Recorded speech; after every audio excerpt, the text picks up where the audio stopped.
Welcome to my show, Show Your Talent. I'm Debbra Liverman, and this show is about showing your talent. Any talent.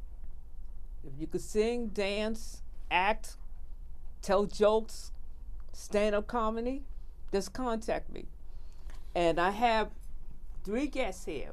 One guest was here before. His name is Kyotis Tashire. He's a director, producer, producer, a former actor, okay, and plus he's a man of the world. And he has his 2 actors here. Her name is Kenya Wilson. She's a fantastic actress. Well known. Everybody loves her. Okay, you know. Okay. And I just met him. His name is Yehuda Carter. I hope I pronounced your name right. Okay. Yes. And he's an actor too, you know, starting out, but you know, he looks good. He's, you know, to me, he's going to be a really outstanding actor because we need an actor like him. Thank you. Okay. Thank you. Now, how you doing? It's great to be back on your show with this follow-up.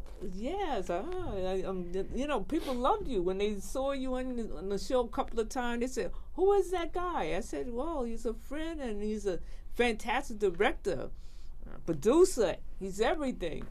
So you brought your 2 actors here.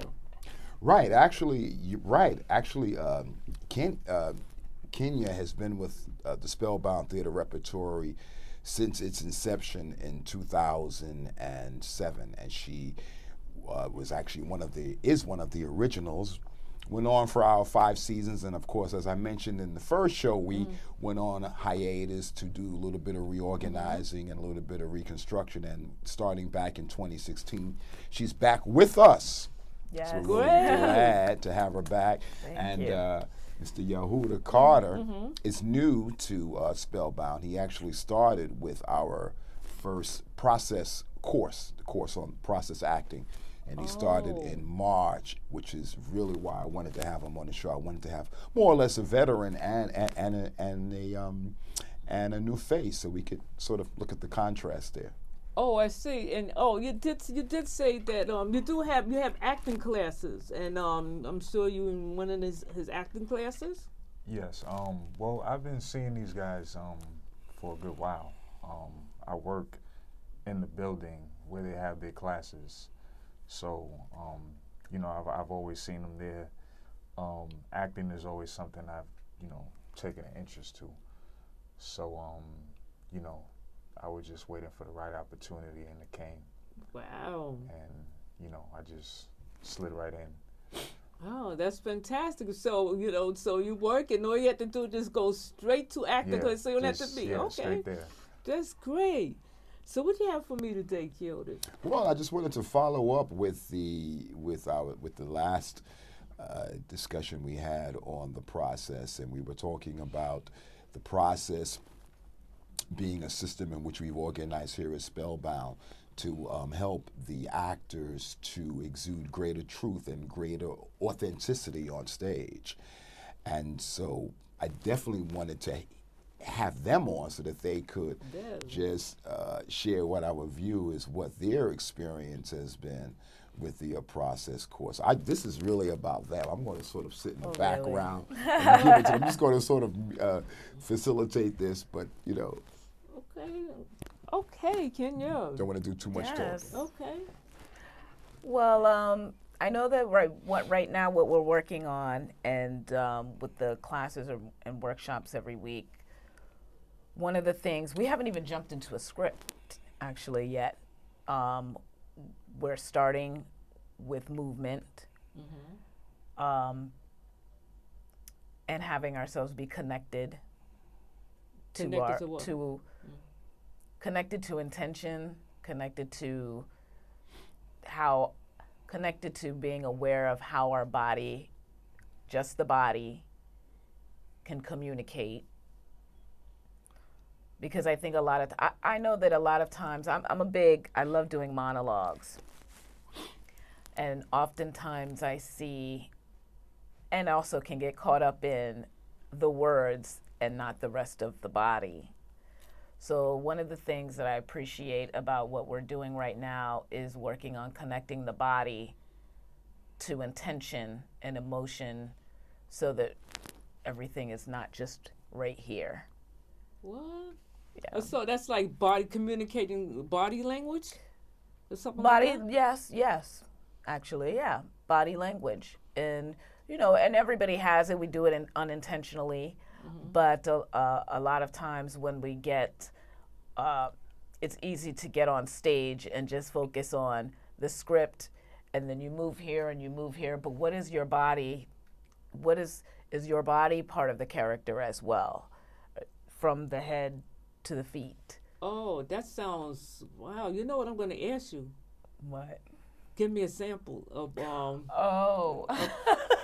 Well, we actually have something on video. We have an exercise that we do that's actually on video that we have for you that actually, it is an exercise that helps the actor to make that connection with what the actor is feeling and the expression of that feeling through physical form.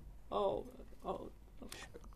We use a lot of colors to help us with that process. We work with colors, and you're going to actually see that in the video. We work with colors and, just dealing with colors and actually feeling colors and being in tune with colors and expressing colors through the body. Because it's all about, as Kenya said, this expression or this communicating through the physical body. Because when we look at acting, right? When we look at the various other art forms, we know that the musician has his instrument. The painter has his brush. Yes. But what does the actor have but his physical body? So it's very important early in the actor's training to develop that connection between himself or his internal state and his body, because that body is a vessel for communication. So everything has to be communicated through that body. Okay. Well, that's really true. So yeah, I know. I understand that, because sometimes I'm walking down the street and I could be thinking about something, and someone would say, don't look so sad.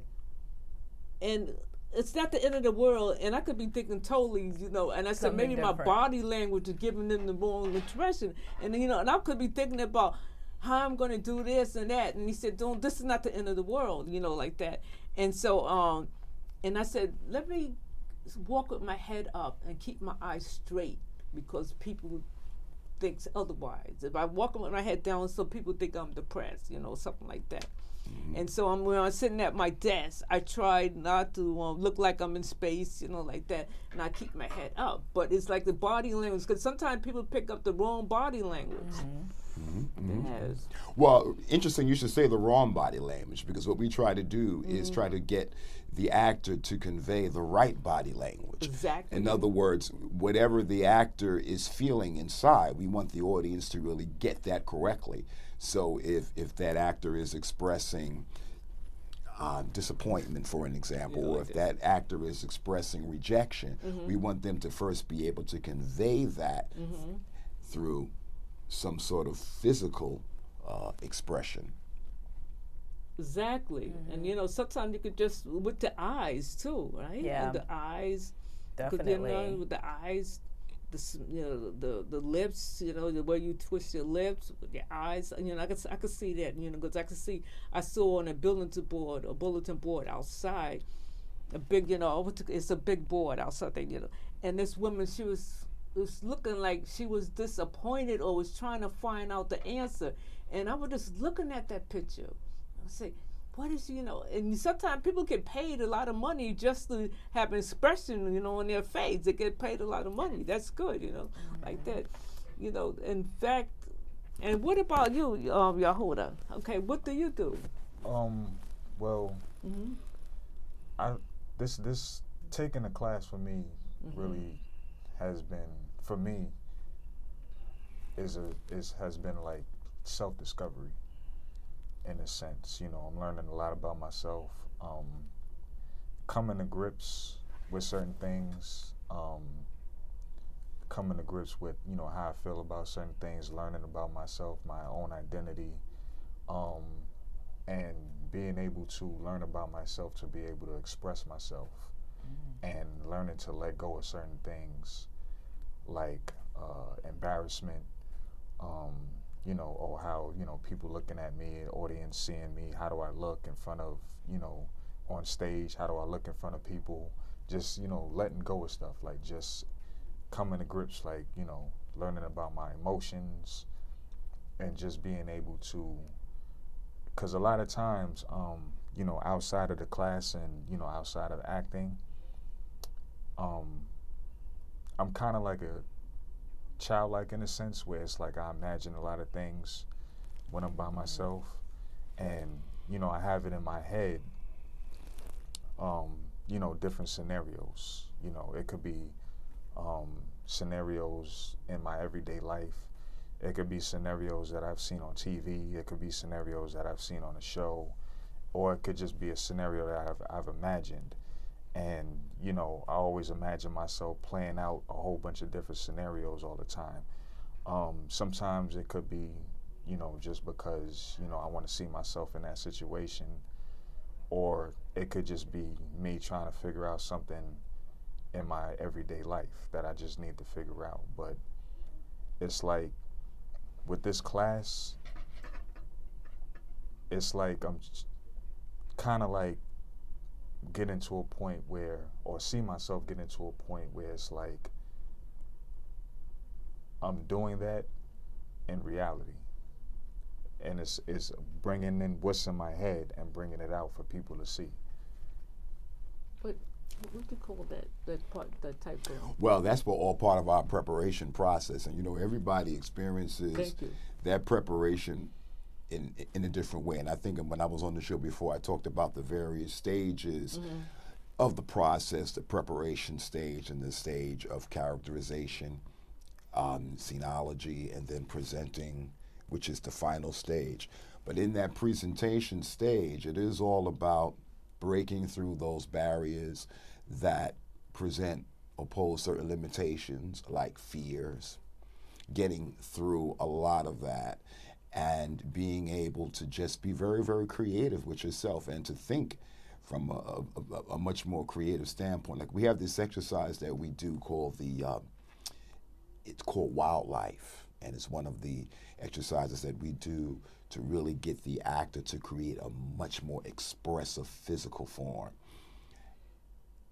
That is perhaps one of the most challenging aspects of the preparation stage, and they each had to go through that, and if they could just share with you what that experience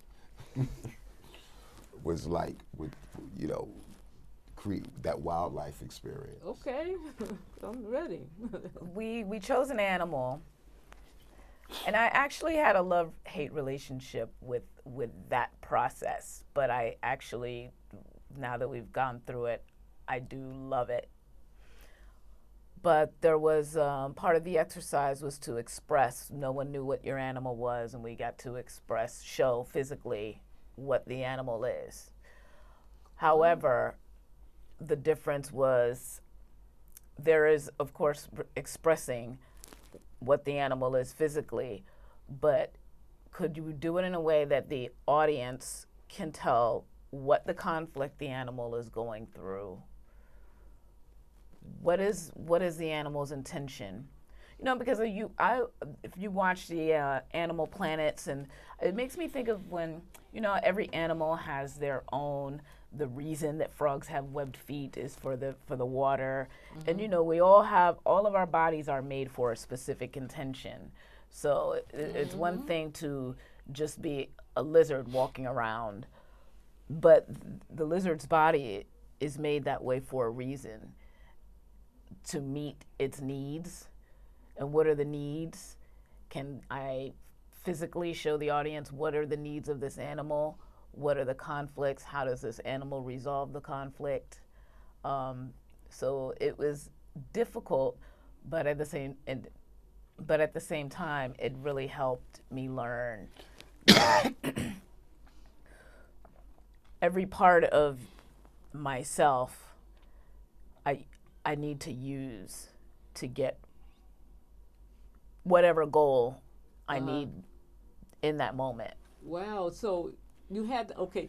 Let me And we get actually have a picture of that too Uh-huh. that I want to show you guys. Oh, okay. I think we have a picture of Kenya Acting like an animal.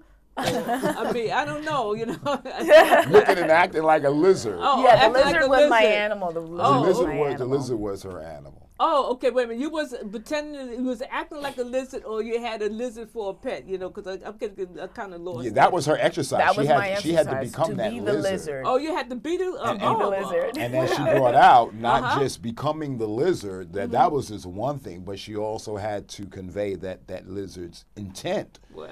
And conflict, and then resolve that conflict all in the same exercise, but just and they each had to do that. And that's one of the exercises that we do to help the body become, as again, this physically expressive tool. Wow. I mean, there are other exercises that we do, but that's one of the core exercises.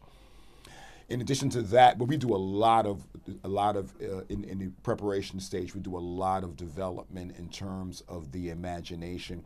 For an example, exercises in which we just take an object and the individual has to, without thinking, just share a story about this particular object, and then we hand the individual another object, and they have to connect the story to that object, which probably has no relationship to it. And then we add another object, and then they have to connect that object to the other object, and this object has no relation to it. And so what happens here is that the imagination, they don't think about